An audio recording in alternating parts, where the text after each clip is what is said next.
សួស្តីបងប្អូនប្រិយមិត្តទាំងអស់គ្នានាទីនខ្មោចរបស់យើងនៅក្នុងយប់នេះគឺជារឿងរ៉ាវដ៏គួរឲ្យខ្លាចមួយពីបងប្រុសម្នាក់ឈ្មោះថាបងបុតដោយបងបុតគាត់បានលើកយកហេតុការណ៍មួយដែលបានកើតឡើងទៅលើគាត់កាលពីជាង10ឆ្នាំមុនដែលហេតុការណ៍ហ្នឹងវាកើតឡើងពីអ្នកជួលផ្ទះរបស់គាត់2នាក់ហើយអ្នកដែលជួលហ្នឹងគឺមិនមែនទៅតែជួលថ្មីណាគឺជួលមករាប់ឆ្នាំហើយប៉ុន្តែក្រោយៗមកហ្នឹងគាត់ចាប់ផ្ដើមគេកុកគាត់ចាប់ផ្ដើមអត់បង់លុយអត់អីអញ្ចឹងហើយតទៅពេលបងបុតគាត់ទៅទាចឡើងក៏ចាប់ផ្ដើមក៏មានហេតុការណ៍ចម្លែកហើយនឹងរន្ធត់តែម្ដងទេអូខេហើយឥឡូវខ្ញុំបង្ហើបតែប៉ុណ្្នឹងទេមកបងប្អូនចេះនឹងថាតើអ្នកជួបផ្ទះរបស់បងបុត2នាក់ហ្នឹងគាត់ធ្វើអីខ្លះហើយវាមានហេតុការណ៍ចម្លែកហើយនឹងរន្ធត់កម្រិតណាតោះឥឡូវយើងកុំឲ្យខាតពេលយូរយើងចូលទៅស្ដាប់សាច់រឿងពេញរបស់បងបុតទាំងអស់គ្នាហេតុការណ៍មួយនេះគឺបានកើតឡើងយូរដែរហើយកាលពីជិត20ឆ្នាំមុនហើយបានកើតឡើងទៅលើបងប្រុសម្នាក់ដែលមានឈ្មោះថាបងបុតដោយបងបុតគាត់និយាយពីផ្ទះរបស់គាត់សិនតែពីគាត់នៅក្មេងៗគាត់ថាកាលហ្នឹងគាត់រស់នៅជុំគ្នានៅក្នុងផ្ទះមួយ3នាក់ប៉ាម៉ាក់របស់គាត់ណាហើយផ្ទះរបស់គាត់ហ្នឹងគឺតូចទេប៉ុន្តែស្អាតមែនទែនលក្ខណៈជាផ្ទះកពើហាផ្ទះយើងបេតុងមួយជាន់ផ្ទាល់ដីហ្នឹងហើយប៉ុន្តែទីធ្លាជុំវិញផ្ទះរបស់គាត់ហ្នឹងធំហើយគាត់ដាំផ្កាគាត់ដាំស្មៅគាត់តែងតែកាត់ស្មៅគាត់ស្រោចទឹកយរួមគឺផ្ទះរបស់គាត់ហ្នឹងស្អាតហើយមានដូងនៅក្នុងបរិវេណផ្ទះរបស់គាត់ទៀតហើយគាត់ថាប្រហែលឆ្នាំក្រោយមកទៀតប៉ាម៉ាក់របស់គាត់ហ្នឹងក៏បាយកំណត់ទៅរកស៊ីលក់ដូរនៅក្នុងផ្សារដល់គាត់បើកហាងលក់បាយដំបូងគឺបើកតូចល្មមទេហើយជួលផ្ទះគេនៅក្បែរផ្សារហ្នឹងទៅប៉ុន្តែចេញចូលទៅមកអញ្ចឹងណាទោះតែពេលលក់យូរទៅចាប់ផ្ដើមកាន់តែមានម៉ួយមានអីច្រើនទៅអញ្ចឹងក៏សន្សំលុយបានមួយចំនួនហើយគាត់ហ្នឹងក៏ទៅទិញផ្ទះគេនៅក្បែរផ្សារហ្នឹងទៅតែទិញដំបូងហ្នឹងគឺបងរំលោះគេខ្លះអញ្ចឹងណាឲ្យខ្លះជ្ពាក់ខ្លះអញ្ចឹងក៏ពេលដែលបានទិញផ្ទះថ្មីហើយពួកគាត់ហ្នឹងក៏រើមកផ្ទះថ្មីទាំងអស់គ្នាទៅហើយវាចិត្តកន្លែងយើងរស់ស៊ីផងហើយណាមួយទៀតគាត់មិនចង់ទុកផ្ទះហ្នឹងចោលស្ទើរតែគាត់ក៏បានដាក់ផ្លាកទៅជួលអ្នកណាចង់មកជួលក៏មកជួលមកនិយាយថ្លៃគ្នាតាមហ្នឹងអញ្ចឹងទៅហើយមិនយូរប្រហែលទេមិនដល់កន្លះខែផងក៏មានលោកអ៊ំ2នាក់ប្តីប្រពន្ធគាត់អញ្ចឹងណាពេលហ្នឹងអាយុប្រហែលជា50ទៅ60ឆ្នាំអីហ្នឹងហើយគាត់ក៏មកជួលផ្ទះរបស់មកបុតដែរជាផ្ទះទៀបតដីទុកចោលហ្នឹងណាមកជួលដំបូងគាត់ក៏រស់នៅគាត់សារដូចគេដូចឯងអញ្ចឹងណាសម្អាតផ្ទះមើលទៅដូចគាត់ឆ្លាញ់ផ្ទះគាត់ខ្លួនឯងអញ្ចឹងណាគាត់ធ្វើនេះធ្វើនោះកាត់ស្មៅស្រោចផ្កាគាត់បោសសម្រាមបោសអីមើលទៅស្អាតអញ្ចឹងក៏អត់មានអីទេនៅឲ្យបងលុយអីទៀងទាត់ណាស់ហើយបន្ទាប់ពីប្រហែលឆ្នាំទៅមុខទៀត6 7ឆ្នាំទៅមុខទៀតមកគាត់ហ្នឹងគាត់ក៏ទៅរៀនបន្តនៅពេញទៅហើយគាត់ថាពេលដែលគាត់ទៅរៀនបន្តហ្នឹងក៏យូរចុះមកលេងចុះមកជួយប៉ាម៉ាក់គាត់អីតាមធម្មតាអញ្ចឹងទៅប៉ុន្តែគាត់ថាយូរបានមកម្ដងទៀតគាត់ជោគរវល់រៀនហើយបន្ទាប់ពីបងពុតគាត់រៀនចប់ពេលហ្នឹងក៏ចាប់ដើមចេញដើររកការងារធ្វើហើយធ្វើការងារបានតាមរយៈពេលខ្លីទេស្រាប់តែបងបុតហ្នឹងគាត់ទទួលបានដំណឹងអាក្រក់មកថាប៉ារបស់គាត់ហ្នឹងចាប់ផ្ដើមធ្លាក់ខ្លួនឈឺហ្នឹងគឺធ្ងន់មែនទែនហើយឈឺមិនដល់4ខែទេប៉ារបស់បងបុតហ្នឹងគាត់ក៏បានផុតទៅគាត់ស្លាប់ណាអញ្ចឹងពេលហ្នឹងម៉ាក់បងបុតគាត់ខូចចិត្តមែនទែនហើយគាត់ដូចថាតែតោអញ្ចឹងពីមុនបានប្តីនៅជាមួយតទៅពេលឥឡូវប្តីស្លាប់ទៀតអញ្ចឹងគាត់ក៏ហៅបងបុតហ្នឹងឲ្យមកផ្ទះវិញមកការងារហ្នឹងសុំផ្អាកសិនទៅហើយមិនមកគ្រប់គ្រងហាងទៅព្រោះថាហាងហ្នឹងក៏ធំដែរបានចំណូលក៏គួរសមដែរហើយធ្វើការងារខ្លួនឯងវាក៏សំណុកចិត្តផងណាវាមិនមានសម្ពាធអីច្រើនអញ្ចឹងក៏បងបុតគាត់សម្រេចចិត្តតាមនឹងទៅណាមួយគាត់អាណិតម៉ាក់របស់គាត់ផងណាហើយពេលដែលបងបុតគាត់មកដល់ផ្ទះដំបូងហ្នឹងម៉ាក់របស់គាត់ក៏ល្អូរឿងថាអញ្ចេះអាផ្ទះរបស់គាត់ដែលដាក់ជួលឲ្យអ៊ំប្រុសអ៊ំស្រី2នាក់កាលពីជិត10ឆ្នាំមុនហ្នឹងឥឡូវអ៊ំប្រុសអ៊ំស្រីហ្នឹងកាន់តែយ៉ាប់មែនទែនហើយផ្ទះអីក៏លេងសម្អាតលេងមើលថែអីអស់ចាស់ហើយសម្រាមអញពេញផ្ទះហើយអីដែលកាន់តែពិបាកទេហ្នឹងគឺថាគាត់លេងបងលុយឯង2-3ឆ្នាំហ្នឹងគឺអត់បងសោះហ្មង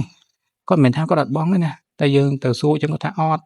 សួរខែក្រោយគាត់ថាចាំខែក្រោយទៀតទៅសួរទៀតគាត់ថាចាំថ្ងៃនេះចាំថ្ងៃនោះហើយម៉ាក់របស់មកបុតហ្នឹងគាត់ជាមនុស្សដែរស្លូតបូតផងមនុស្សចិត្តទន់ផងអញ្ចឹងគឺ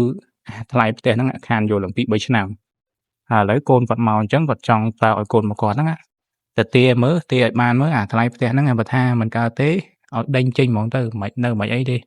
ព្រោះថាផ្ទះហ្នឹងមើលទៅវាក៏ក្រិចវាអីគាត់ស្ដាយគាត់អាណិតផ្ទះគាត់មិនថាមិនកើតទេឈប់នៅឲ្យគាត់ទៅបោសសម្អាតបោសអីស្អាតហើយចាក់សោទុកចោលហ្មងទៅគាត់ចង់ឲ្យបងបុតហ្នឹងទៅធ្វើអញ្ចឹងណាហើយបងបុតគាត់ក៏ថាអូខេម៉ាក់ចាំខ្ញុំទៅមើលទៅដោះស្រាយឲ្យកំភៃអញ្ចឹងគាត់ក៏បើកឡានសំដៅទៅរកផ្ទះចាំគាត់ទៅហើយណាមួយគាត់នឹកផងណាខានទៅលេងនៅនឹងយូរឆ្នាំហើយរដងពេលដែលគាត់មកលេងផ្ទះគាត់មិនបានទៅលេងអាផ្ទះចាស់ហ្នឹងទេដោយសារតែមានគេនៅចឹងថ្ងៃហ្នឹងមានឱកាសគាត់ក៏ទៅស្រាប់តែបងបុតគាត់ថាពេលដែលទៅឃើញផ្ទះមកគាត់ហ្នឹងគាត់អាណិតផ្ទះមែនទែនផ្ទះដែលធ្លាប់តែស្អាតផ្ទះដែលធ្លាប់តែមើលទៅគួរចង់រស់នៅឥឡូវហ្នឹងមើលទៅដូចកន្លែងកណោសម្រាមចឹងអាកន្លែងខាងមុខផ្ទះក្បែរអាស្រះទឹកហ្នឹងសិតថាសម្រាមមិនដឹងថាគាត់ខ្ជិលឯណាដល់ថ្នាក់ហ្នឹងធុងសម្រាមអត់មានហើយបើចោលមិនក៏មិនទៅចោលក្រោយផ្ទះចោលកន្លែងណាកន្លែងណីឲ្យវាមើលទៅបាត់ពីភ្នែកមែនទេគាត់ចោលនៅមុខផ្ទះហ្នឹងសម្រាមដបទឹកថង់នេះថង់នោះហើយសំខាន់អាមេឃឈើមេឃអីដែលវាដុះនៅក្នុងបរិវេណផ្ទះហ្នឹងជ្រុះស្លឹកមកពេញហ្នឹងហើយមេឃវាបែកសាខាលើអាដបូលផ្ទះហ្នឹងហើយតទៅពេលនិយាយពីស្មៅវិញដោះចង់ត្រឹមជង្គង់ហើយអត់មានកាត់អត់មានអីទេនិយាយតាពីអ្នកហ្នឹងហើយបងបុតគាត់ក៏ដើរទៅហៅនិយាយតាពីអ្នកហ្នឹងគាត់ក៏ដើរចេញមក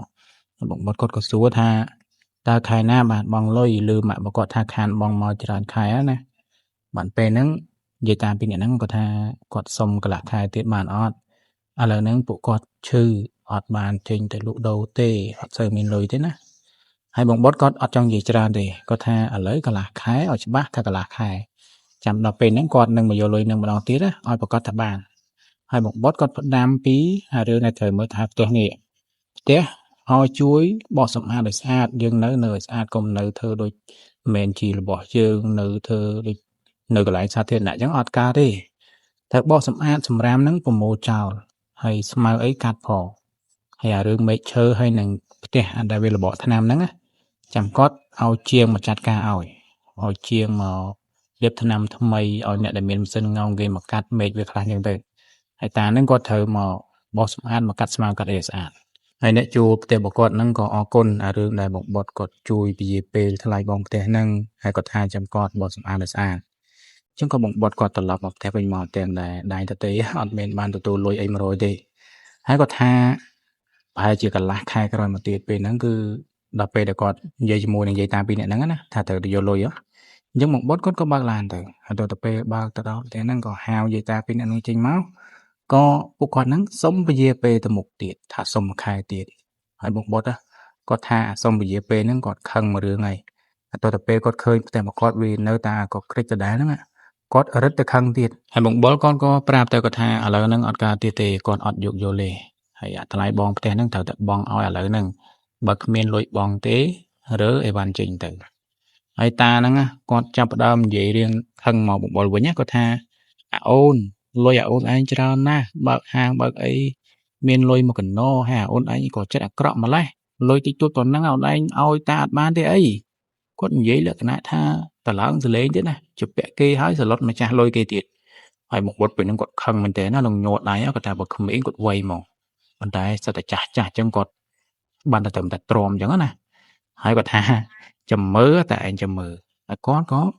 ឡើងលើឡានទៅហើយគាត់មិនបើកមកផ្ទះណាគាត់បើកទៅរកពួកម៉ាក់របស់គាត់ម្នាក់ដែលមានឈ្មោះថាអាវ៉ាត់ហ្នឹងគឺជាដៃគូមិត្តសម្លាញ់របស់គាត់តាំងតែពីនៅក្មេងៗមកហើយវាក៏ធ្លាប់មកលេងអាផ្ទះតូចហ្នឹងដែរអាផ្ទះដែលនិយាយតាមពីអ្នកហ្នឹងកំពុងតែជួលហ្នឹងណាតែគាត់ថាបងវត្តហ្នឹងគាត់អត់សូវត្រូវជាមួយនឹងម៉ាក់ប៉ារបស់បងបុតទេដោយសារតែបងវត្តហ្នឹងគាត់គឺជាជើងកាងអីចឹងណាអាសាដើរលេងវ័យគ្នាប៉ុន្តែគាត់ក៏នៅតែស្រឡាញ់នៅតែរាប់អានបងបុតអញ្ចឹងទៅហើយពេលដែលបងបុតគាត់ទៅដល់កន្លែងបងវត្តហ្នឹងបានឃើញថាបងវត្តគាត់អត់នៅកន្លែងនេះបងវត្តហ្នឹងគាត់បើកកន្លែងធ្វើម៉ូតូតែកន្លែងគេរៀងធំមានកូនចៅច្រើនគ្នាអញ្ចឹងទៅហើយតទៅពេលអង្គុយចាំមកសទូបានបងវត្តហ្នឹងគាត់មកកន្លែងវិញហើយបងបុតគាត់ក៏ប្រាប់តាមហ្នឹងគាត់ថាគាត់ចង់ពឹងបងវត្តហ្នឹងឲ្យទៅធ្វើរឿងមួយឲ្យគាត់ទៅដេញអ្នកជួលផ្ទះរបស់គាត់2នាក់ចេញអាផ្ទះដែលគាត់ធ្លាប់នៅតាំងពីក្មេងហ្នឹងឥឡូវម៉ាក់របស់គាត់ជួលឲ្យគេឥឡូវគេអត់បង់លុយឲ្យថែមទាំងនិយាយសម្ដីឆ្លើយដាក់យើងទៀតហើយអីដែលសំខាន់ហ្នឹងគឺគាត់អាណិតផ្ទះវាតិចទីវាក៏ក្រិចអស់ហ្នឹងគាត់ចង់ធ្វើឲ្យផ្ទះហ្នឹងស្អាតឡើងវិញហើយឲ្យបងវត្តនេះទៅដេញយាយតាពីអ្នកនឹងចេញទៅចាំគាត់ឲ្យលុយចាយ ហើយបងវត្តគាត់ក៏អូខេគាត់ជួយមិត្តភក្តិអីផងចឹងណាណាមួយទៀតគាត់ក៏ធ្លាប់ទៅលេងផ្ទះហ្នឹងដែរកាលពីនៅតូចចឹងគាត់ចង់ទៅមើលម្ដងទៀតថាឥឡូវហ្នឹងផ្ទះហ្នឹងមិនមកហើយព្រោះថាអាមួយរយៈពេលចុងក្រោយហ្នឹងគាត់អត់ឡាយទៅរវល់ដែរចឹងណាអត់ទៅបានជីកាត់ហ្នឹងចឹងគាត់ថាចាំមើលស្អែកចាំគាត់ទៅចាត់ការឲ្យរឿងហ្នឹង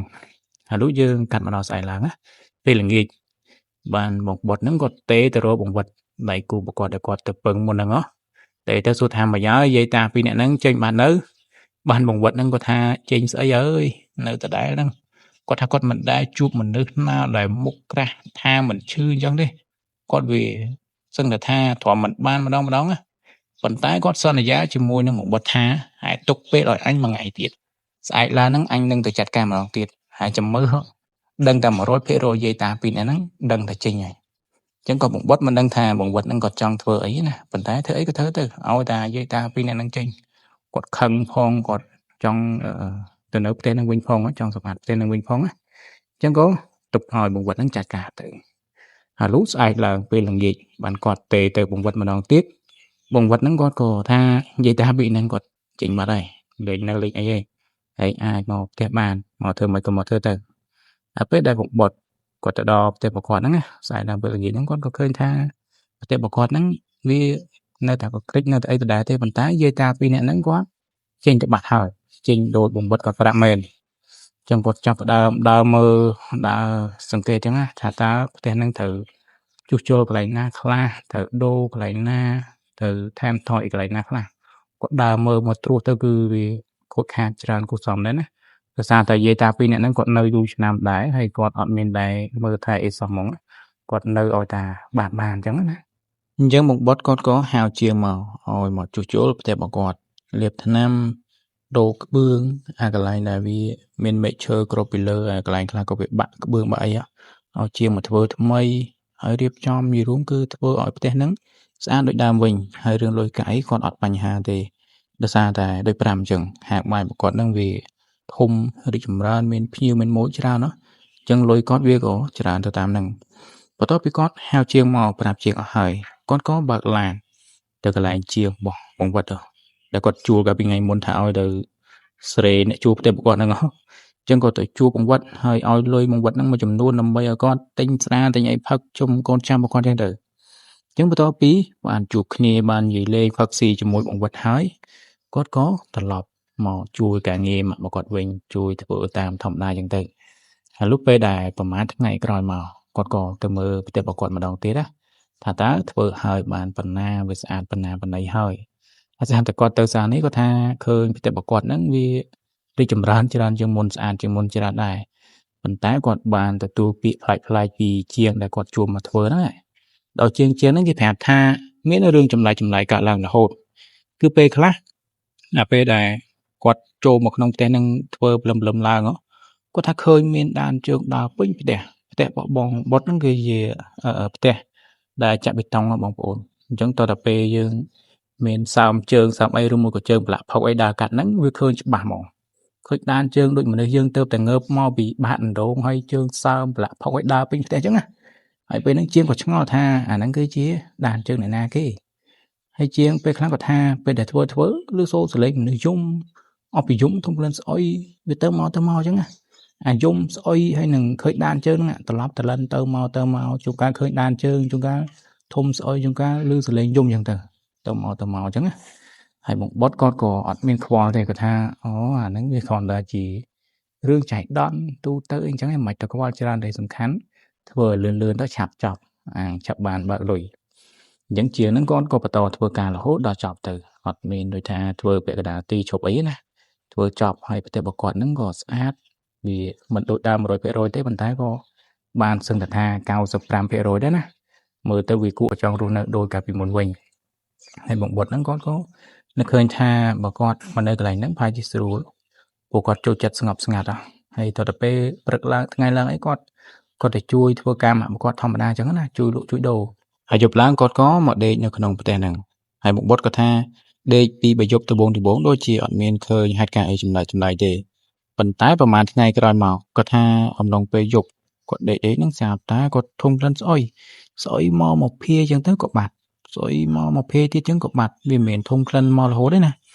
ហើយបានពីថ្ងៃក្រោយមកទៀតក៏បងបុតហ្នឹងក៏ថាមានអ្នកចិត្តខាងដែលគេទៅតែមករស់នៅនឹងក្រោយគេប្រហែលជាអត់សូវស្គាល់បងបុតទេហើយអ្នកចិត្តខាងហ្នឹងគេមកសួរបងបុតថាចេះតើបងបុតហ្នឹងគឺជាចៅរបស់យាយតាពីរនាក់ដែលជាម្ចាស់ផ្ទះហ្នឹងមែនហើយបងបុតហ្នឹងមិនក៏ចិត្តអាក្រក់ម៉េះឲ្យយាយតាដេកក្រៅផ្ទះអូខំឲ្យខ្លួនសាមជោគហើយបងបុតក៏ថាអាផ្ទះហ្នឹងគឺជាផ្ទះរបស់គាត់ហើយគាត់នៅតែឯងគាត់អត់មាននៅជាមួយយាយតាណាទេ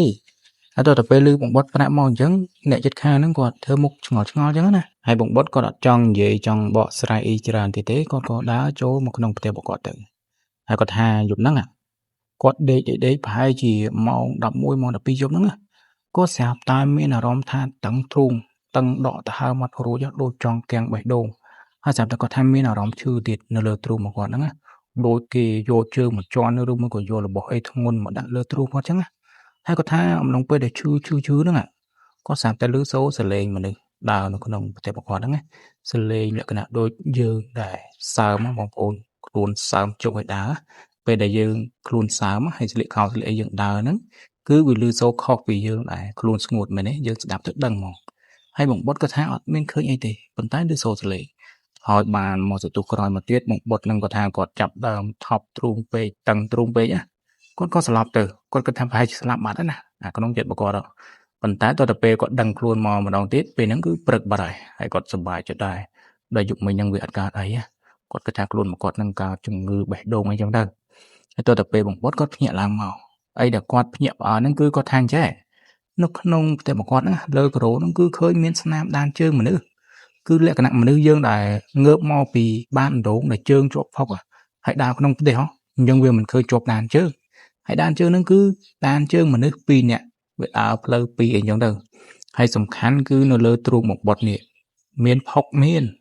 ជាប់នឹងលើអាវរបស់គាត់ដូចយើងយកជើងជ្រលក់ផុកឲ្យយកមកជន់លើទ្រូងបងបុតចឹងហើយបងបុតពេលហ្នឹងគាត់ចាប់ផ្ដើមគាត់ថាតិចលោយាយតាពីរនាក់ហ្នឹងគាត់ខឹងបងបុតមុននឹងចេញទៅគាត់ធ្វើអំពើដាក់ផ្ទះបងបុតឬមួយក៏ធ្វើពិធីមន្តអាគមខ្មោចអីដឹងគេចង់ធ្វើបាបយើងគាត់បានត្រឹមតែគិតអញ្ចឹងទេប៉ុន្តែក៏អត់មានតន់ទៅរកគ្រូរកអីមកធ្វើពិធីអីដែរណាហើយសូម្បីតែម៉ាក់គាត់ក៏បងបុតអត់តន់ប្រាប់ដែរហើយថ្ងៃហ្នឹងគាត់ក៏ត្រឡប់ទៅជួយម៉ាក់របស់គាត់លក់ដូរតាមធម្មតាហើយតទៅពេលយប់ឡើងគាត់ក៏ត្រឡប់មកដេកនៅក្នុងផ្ទះហ្នឹងទៀតគាត់ខ្លាចប៉ុន្តែគាត់ហ៊ានហើយគាត់ថាយប់ហ្នឹងសង្ឃឹមថាវាមិនជួបហេតុការណ៍អីចម្លែកទៀតទេណាគាត់ក៏មកសង្ងំដេកទាំងភ័យអញ្ចឹងទៅហើយបងបុតគាត់ថាយប់ហ្នឹងប្រហែលជាអត់អីទេគាត់ដេកតាំងពីប្រឡប់រហូតទៅដល់ម៉ោង2ម៉ោង3ក៏អត់ទាន់មានឃើញហេតុការណ៍អីចម្លែកដែរណាគាត់ថាគាត់ដេកមិនសូវលក់ទេដេកភ្ញាក់ជុំមនុស្សភ័យប៉ុន្តែគាត់ថាអំឡុងពេលម៉ោង3ជាងហ្នឹងគាត់ស្រាប់តែឮសូរសំឡេងពីស្រះទឹកនៅខាងមុខផ្ទះរបស់គាត់ហ្នឹងឮសូរផ្លុងដូចមានមនុស្សយើងលេងទឹកចឹងហើយគាត់មិនឆ្ងល់ផ្ទះគាត់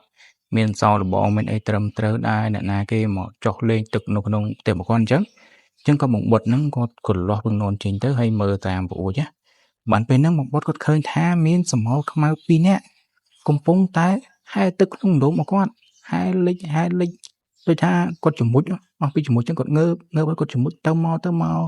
មើលទៅដូចគេលេងសប្បាយចឹងប៉ុន្តែបងបុតគាត់ថាសមោល2នាក់ហ្នឹងភាយក្លិនមកស្អុយមែនទេតែគាត់នៅក្នុងផ្ទះមានប្រួចមានធ្វើអីតាមត្រូវប៉ុន្តែក្លិនហ្នឹងវាចូលមកដល់ក្នុងផ្ទះទៀតហើយបងបុតពេលហ្នឹងគាត់ក៏បិទប្រួចវិញទៅហើយសង្ងំដេកអត់មានឆោឡោហើយណាហើយគាត់ថារហូតមកដល់ពេលព្រឹកឡើងគាត់ក៏យកទូរស័ព្ទទេទៅបងបុតហើយប្រាប់ថាចេះឲ្យបងបុតហ្នឹងជួយមកផ្ទះរបស់គាត់តិចមកមើលថាតើនៅក្នុងដងក្នុងផ្ទះរបស់គាត់ហ្នឹងមានអីនៅក្នុងហ្នឹងយប់មិញគាត់ឃើញថាមានសមោលខ្មៅ2នាក់វាហែលចុះឡើងនៅហ្នឹងតិចលោយាយតាម2នាក់ហ្នឹងគាត់ធ្វើអំពើឬមួយក៏យករបស់អីមួយយ៉ាងដាក់ក្នុងដងហ្នឹងដែរគាត់ចង់ឲ្យបងបុតមកជួយមើលហើយបងបុតហ្នឹងគាត់ក៏ត្នេទៀតគាត់ក៏បើកឡានមកដល់ផ្ទះបងបុតហើយគាត់ក៏មកដល់ហ្នឹងគាត់សើចគាត់ថាឲ្យបងបុតមួយម៉ាត់ពីរម៉ាត់ចឹងទៅគាត់ថាបងបុតហ្នឹងប្រហែលជាគិតច្រើនពេកមើលរឿងពេកហើយបានទៅជារវើរវាយអីចឹងប្រហែលមើលរឿងខ្មោចច្រើនពេកមកទៅហើយបងបុតគាត់ថាអញអត់បានមើលរឿងខ្មោចមើលរឿងអីទេប៉ុន្តែអញវាឃើញមែនហើយអញជួយចាស់ការអញតិចផងប្រហែលជាមានខ្មោចនៅក្នុងដងហ្នឹងហើយបងវត្តគាត់ជាមនុស្សមាត់ឆៅផងគាត់ថាវាមានខ្មោចមកពីណាឥឡូវចេះទៅចាំអញយកឈើមកចាក់នៅក្នុងស្រែហ្នឹងមើលបើថាមានខ្មោចអញចាក់ឲ្យងាប់ភាសាទៀតហ្មងអញ្ចឹងនិយាយឲ្យបងបុតគាត់ក៏ដើរទៅយកអាស័យដែលនៅក្នុងផ្ទះហ្នឹងប្រវែងប្រហែលជា 3-4 ម៉ែត្រ គាត់ក៏យកមកដល់ចាក់នៅក្នុងដូងហ្នឹងចាក់ជ្រឹកហើយយើងចាក់ចាំផុកវាមិនទន់ធម្មតាមែនទេប៉ុន្តែគាត់ចាក់បានមួយផ្លេតគាត់ស្រាប់តែធ្វើមុខឆ្ងល់គាត់ថាអីស្អីគេហ្នឹងដូចមិនមែនផុកព្រោះថាចាក់ទៅវាទុហើយអត់លិចវាអត់ស្អិតអញ្ចឹងក៏បង្វិតហ្នឹងគាត់ថាចាំមើលអញចោះទៅមើលស្អីគេបានគាត់ដោះអាវហើយជំមុជចុះទៅក្នុងដូងហ្នឹងទៅរកអាកន្លែងដែលគាត់ចាក់អាស័យមិញហ្នឹងហើយស្រាប់តែបានមួយផ្លេតទេក៏បង្វិតហ្នឹងគាត់ងើបមកគាត់ថាក្នុងដូងហ្នឹងមានមនុស្សហើយគាត់ជំមុជទៅមិញហ្នឹងប៉ះសាច់ប៉ះដៃមនុស្សហើយគាត់តោងមកបានជៀនមកហើយគាត់ថាជៀនហ្នឹងប្រកាសជាជៀនរបស់និយាយតាពីរអ្នកហ្នឹងឯងដែលគាត់ស្លាប់នៅក្នុងដូងហ្នឹងហើយគាត់ថាគាត់រាវចុះរាវឡើងមិញហ្នឹងក៏ប៉ះថ្មដែរគាត់យកថ្មយកអីហ្នឹងចងនៅជើងមកគាត់ណាហើយបានគាត់ចុះទៅក្នុងដូងហ្នឹងអានេះគឺបង្វិតគាត់ចង់មានន័យថានិយាយតាពីរអ្នកហ្នឹងគាត់សម្លាប់ខ្លួនដោយគាត់ចងថ្មនៅជើងហើយគាត់ហក់ចូលទៅក្នុងដូងហ្នឹងហ្មងណាតែគាត់ចងថ្មដើម្បីកុំឲ្យវាដេតមកកុំឲ្យវាមានឃើញអីចឹងណាគាត់ចង់ទៅស្ងាត់ណាអាហ្នឹងគឺបង្វិតប្រាប់មកអញ្ចឹងហើយបងបត់ឮអញ្ចឹងគាត់ធុញមែនតើគាត់ថាហើយមិនក៏និយាយតាពីរអ្នកហ្នឹងធ្វើអញ្ចឹងគាត់ថាត្រូវទៅនៅកន្លែងផ្សេងសោះហេតុអីក៏សម្លាប់ខ្លួនគិតខ្លីម៉េះហើយបើចង់ស្លាប់មិនក៏មិនទៅស្លាប់ឲ្យឆ្ងាយទៅមកស្លាប់អីនៅក្នុងផ្ទះគាត់ខឹងនិយាយតាពីរអ្នកហ្នឹងពេលហ្នឹងអត់អាណិតទេប៉ុន្តែខឹងហើយគាត់ប្រាប់បង្វិតហ្នឹងថាឲ្យជួយចាត់ការផងយកខ្មោចនិយាយតាពីរអ្នកហ្នឹងចេញឲ្យផុតពីផ្ទះគាត់ទៅហើយកុំឲ្យវាពាក់ព័ន្ធអីជាមួយនឹងប៉ូលីសខ្លាចថាវាមានរឿងវែងឆ្ងាយអញ្ចឹងទៅទោះជាគាត់មិនត្រូវជាប់គុកក៏គាត់អាចនឹងត្រូវឡើងចុះតឡាការណាញ៉ាអញ្ចឹងណាព្រោះថានិយាយតាពីរអ្នកហ្នឹងមកស្លាប់នៅក្នុងផ្ទះគាត់អញ្ចឹងក៏បងវត្តគាត់ថាអូខេចាំអញចាត់ការឲ្យហើយពេលដែលគាត់និយាយហើយគាត់ក៏ឡើងមកលើគោកវិញមកគាត់ផ្លាស់កៅអៅផ្លាស់អីហើយគាត់ទេទៅរកកូនចាំគាត់ណាដើម្បីឲ្យជួយមកធ្វើរឿងហ្នឹងយកខ្មោចនិយាយតាពីរអ្នកហ្នឹងចេញទៅចោលនៅណានៅណីអញ្ចឹងទៅហើយគាត់ថាបងវត្តគាត់ប្រាប់ថាបងវត្តហ្នឹងមើលទៅដូរទៅភ្នែកលីងឡងហៅយំបន្តិចបានបងវត្តហ្នឹងគាត់ឆ្ងល់គាត់ក៏សួរទៅថាហើយឯងហ្នឹងជាប់សាច់ជាប់ឈាមមួយនិយាយតាពីរអ្នកហ្នឹងមិនមែនបានឯងហៅយំអញ្ចឹងបានបងវត្តគាត់ក៏ប្រាប់មកគាត់ថាអញបានទៅជាប់សាច់ជាប់ឈាមអីជាមួយគាត់ទេប៉ុន្តែអញដូចអាណិតគាត់ដែរណាព្រោះថាអាលើកទី2ដែលអញមកដេញគាត់ហ្នឹងគឺធ្វើរៀងលើសបន្តិចដោយអញយកកំភ្លើងយកអីហ្នឹងរវៃក្បាលនិយាយតាហ្នឹងផងគំរាមរបាញ់ផងយកឆ្កែមកឲ្យខាំផងហើយកូនចៅហ្នឹងគំរាមរវៃជេរផងយីរួមគឺធ្វើគ្រប់សពបែបយ៉ាងណាហើយទៅពេលពួកគាត់នឹងឈឺចិត្តពេកគាត់ខឹងពេកមិនដឹងធ្វើម៉េចក៏សម្រេចចិត្តថាសម្លាប់ខ្លួនអញ្ចឹងទៅអាហ្នឹងគឺបងវត្តប្រាប់មកអញ្ចឹងហើយបងវត្តក៏មិនខ្វល់ដែរព្រោះថានិយាយតាពេលហ្នឹងគាត់ក៏មិនណយដែរហ្នឹងអាពេលនៅហ្នឹងក៏ខ្ជិលអាពេលយើងទៅសួរសុបួរគាត់ក៏និយាយសម្ដីបែបដូចថាខឹងយើងច្រឡោតដាក់យើងអញ្ចឹងណាចឹងអត់ខ្វល់ទេឲ្យបងវត្តហ្នឹងជួយចាត់ការខ្មោចនិយាយតាពីរអ្នកហ្នឹងចេញទៅហើយចាំគាត់ឲ្យលុយទៅបងវត្តហើយបន្ទាប់ពីគាត់ប្រាប់ទៅបងវត្តហើយអញ្ចឹងណាគាត់ក៏ត្រឡប់ទៅរកកន្លែងដែរគាត់លក់ដូរវិញទៅតូបទៅជួយម៉ាក់ប៉ាគាត់លក់ដូរអញ្ចឹងទៅហើយបច្ចៈកន្លែងលក់ដូររបស់គាត់ហ្នឹងក៏មានកូនឈ្នួលមានអីដែរមានអ្នករត់តុកមានអីជួយធ្វើការយើងជួលគេដូចបុគ្គលិកទូទៅអញ្ចឹងឯងប៉ុន្តែបត់ហ្នឹងគាត់ទៅជួយគិតលុយឬមួយក៏ជួយមើលការខុសត្រូវអីចឹងទៅអញ្ចឹងបន្ទាប់ពីថ្ងៃហ្នឹងកន្លងផុតទៅបងបត់គាត់ក៏ត្រឡប់មកផ្ទះរបស់គាត់វិញហើយគាត់ឃើញថាស្រះទឹកអីរបស់គាត់ហ្នឹងក៏វាត្រឡប់មកធម្មតាវិញលែងមានក្លិនអីចម្លែកដេកយប់ឡើងអីក៏ស្ងាត់ចឹងណាវាអត់មានហេតុការណ៍អីមកទៀតទេយីរួមគឺពេលដែលគ្នារបស់គាត់បងវត្តហ្នឹងយកខ្មោចយាយតាពីរអ្នកហ្នឹងចេញទៅបាត់ហេតុការណ៍ចម្លែកទាំងឡាយណាហ្នឹងក៏វាស្ងាត់ទៅតាមនឹងដែរប៉ុន្តែចម្លែកទាំងថាអញ្ចេះគាត់តាក់ទងទៅបងវត្តហ្នឹងអត់បានគឺពេលដែលចាត់ការឲ្យភ្លាមហ្នឹងគាត់តាក់ទងទៅក៏មិនបានស្អែកឡើងហ្នឹងតាក់ទងទៅក៏ស្ងាត់គាត់ទេប្រហែលដងក៏មិនចូលដែរហើយពេលហ្នឹងចាប់ផ្ដើមខ្វល់ច្រើនណាតែតិចលោវាកើតនេះកើតនោះហ្នឹងវាមានគ្រោះថ្នាក់អីហ្នឹងវាបើកឡានទៅវិញមានគ្រោះថ្នាក់មុខគ្នាឬមួយក៏មិនអញ្ចឹងណាចេះតែគិតទៅតែក៏នៅតែមិនចូលអញ្ចឹងហើយលុះស្អែកឡើងមួយទៀតគាត់ថាពេលដែលគាត់ភ្ញាក់មកពីទេពីលំឡើហ្នឹងរៀបថានឹងទៅតោកជួយមកគាត់លក់ដូរស្រាប់តែគាត់ឃើញមានសាកសពមួយមិនដែលនឹងក្នុងស្រះរបស់គាត់ហ្នឹងហើយបងបត់ឃើញអញ្ចឹងគាត់ក៏បញ្ញាប់ទេទៅប្តឹងប៉ូលីសដើម្បីឲ្យមកជួយមើលអញ្ចឹងថាតើអ្នកណាគេមកលង់ទឹកនៅក្នុងស្រះទឹករបស់គាត់ក្នុងផ្ទះហ្នឹងវាដូចមិនសមមែនទេមកលង់ទឹកបន្លាយលឹងទឹកទលេអីទៅវាគ្រាន់សមបន្តិចអានេះមកលង់ទឹកនៅក្នុងស្រះផ្ទះគេមិនកើត ចឹងក៏ហៅប៉ូលីសឲ្យមកជួយមើលទៅពេលប៉ូលីសមកដល់ស្រង់សពស្រង់អីហ្នឹងទៅមើលបានឃើញថាសពហ្នឹងគឺជាសពរបស់បង្វឹកមិត្តភ័ក្តិរបស់បង្បុតហ្នឹងហើយបង្បុតឃើញអញ្ចឹងគាត់វាមិនយល់ព្រោះថាបង្វឹកហ្នឹងគាត់ចេះហែលទឹកស្រួលបួលទេគាត់អាចហែលទឹកបានគាត់អាចជួយខ្លួនឯងបានអញ្ចឹងអារឿងលងទឹកហ្នឹងវាមិនអាចទៅរួចទេហើយស្រះទឹករបស់គាត់ហ្នឹងស្រះតូចល្មមហ្នឹងហែលតែបន្តិចផុតបាត់ហើយហេតុអីក៏បង្វឹកហ្នឹងមកលងទឹកនៅកន្លែងហ្នឹងគាត់សម្លាប់ខ្លួនឬមួយក៏មិនប៉ុន្តែវាគ្មានហេតុផលអីត្រូវបង្វឹកមកសម្លាប់ខ្លួនគាត់អត់មានខូចចិត្តអត់មានដូចថាស្អីក្បត់ចិត្តឬមួយក៏មានបញ្ហាអីទេគាត់ធម្មតាគាត់សុបាយចិត្តមករហូតហ្នឹងអញ្ចឹងគាត់វាមិនយល់ហើយដបងឡើយប៉ូលីសគាត់សន្និដ្ឋានថាបង្វឹកហ្នឹងគាត់សម្លាប់ខ្លួនប៉ុន្តែបន្ទាប់ពីពិនិត្យមកយូរទៅបានប៉ូលីសគាត់សន្និដ្ឋានថ្មីទៀតថាចេះបង្វឹកហ្នឹងគាត់មិនបានសម្លាប់ខ្លួនទេព្រោះថាតាមដែលគេមើលទៅអាកញ្ចក់ដៃរបស់គាត់ហ្នឹងវាចូលសិតតែផុកសិតតែដីហើយកន្លែងក្បែរមាត់ស្រះហ្នឹងមានស្នាមយើងតោងខ្វាចដីអញ្ចឹងណាអញ្ចឹង 100% ប្រកាសជាមានមនុស្សទាញជើងបង្វឹកហ្នឹងទម្លាក់ទឹកហើយបង្វឹកហ្នឹងគាត់បតាយបន្ទាប់គាត់តោងគាត់អត់ចង់ចុះទឹកហ្នឹងអញ្ចឹងណាហើយសំខាន់នៅនឹងជើងបង្វឹកហ្នឹងមានស្នាមដៃតោងអាកន្លែងកជើងហ្នឹងណាអញ្ចឹងគឺគេសន្និដ្ឋានថាមានមនុស្សតោងជើងបង្វឹកហ្នឹងទម្លាក់ចុះទៅក្នុងដងហើយអ្នកណាគេដែលមកតោងជើងបង្វឹកហ្នឹងហើយប៉ូលីសក៏ស៊ើបតាមហ្នឹងទៅប៉ុន្តែស៊ើបអត់ឃើញស៊ើបមិនក៏ស៊ើបអត់ឃើញវាអត់មានភ័ស្តុតាងអីថ្មីមកទៀតអញ្ចឹងណាអញ្ចឹងគឺពេលហ្នឹងបងបុតគាត់គិតគាត់ថាប្រកាសជាខ្មោចយាយតាពីរអ្នកហ្នឹងមកតោងជើងបង្វឹកហ្នឹងឯងហើយស្លាប់ថ្ងៃណាបងប្អូនគឺស្លាប់ថ្ងៃដែលបង្វឹកគាត់យកអាស័យមកចាក់ហើយជួបខ្មោចយាយតាពីរអ្នកហ្នឹង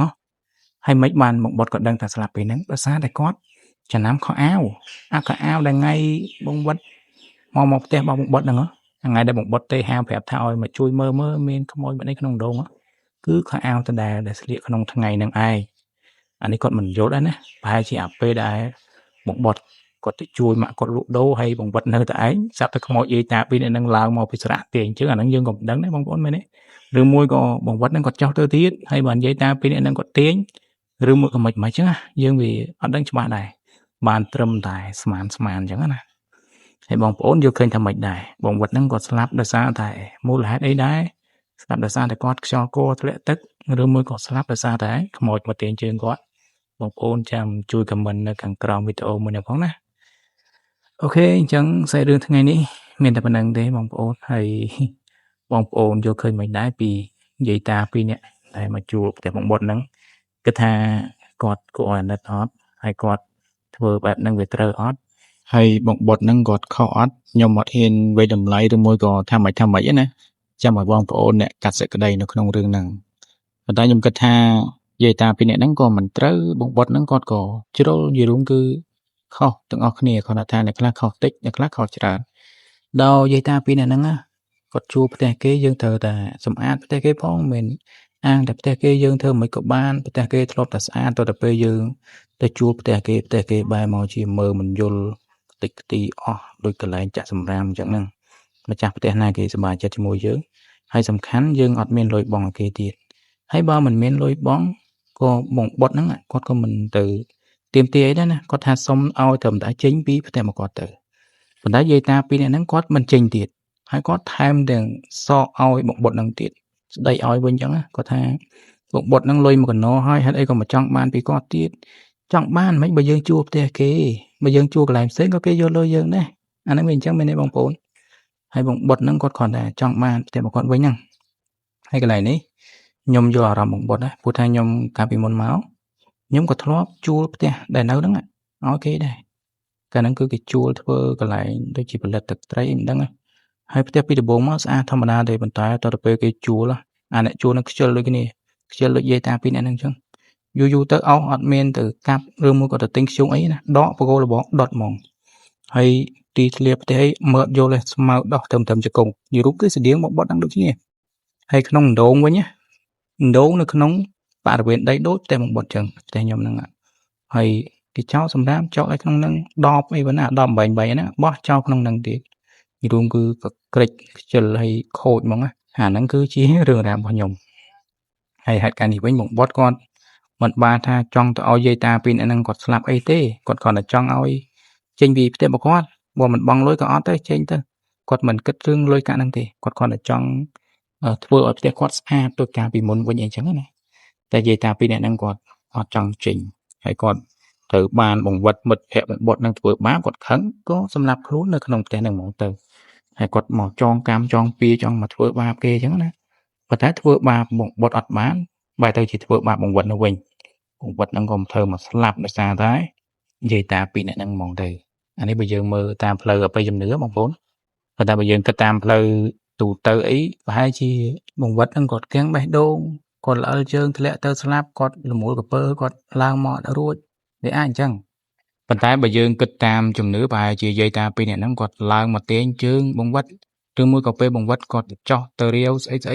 យាយតាពីរអ្នកហ្នឹងទាញជើងបង្វឹកចូលទៅបានបង្វឹកហ្នឹងគាត់តោងអីដីចូលពេញកញ្ចក់ឲ្យមានស្នាមនៅនឹងមាត់ដងអាហ្នឹងអញ្ចឹងឯងបើយើងគិតតាមជំនឿហើយបងប្អូនគិតឃើញបែបណាដែរកុំភ្លេចខមមិននៅខាងក្រោមវីដេអូមួយនេះផងណាហើយហ្នឹងហើយយើងចាំជួបគ្នានៅនីតិខ្មោចក្រោយៗទៀតសម្រាប់ថ្ងៃនេះពីខ្ញុំបាទដានីសូមអរគុណសូមជម្រាបលា